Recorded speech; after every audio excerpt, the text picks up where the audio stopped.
পুজোর আয়োজন তো শুরু করে নিলাম। পুজোর আয়োজন মোটামুটি শুরু হয়ে গেছে।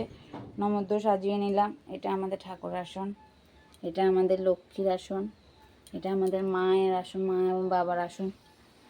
আর পুজোর আয়োজন তো শুরু করে দিলাম।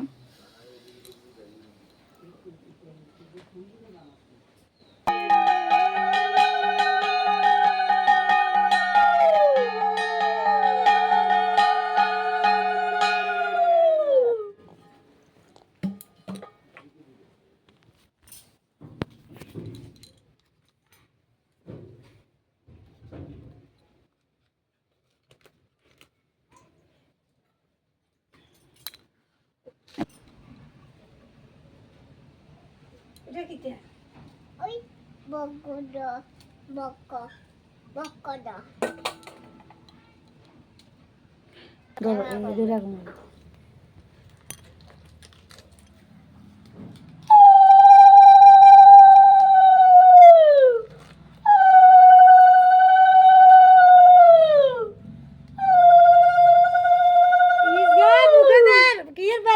চিল্লার কিন্তু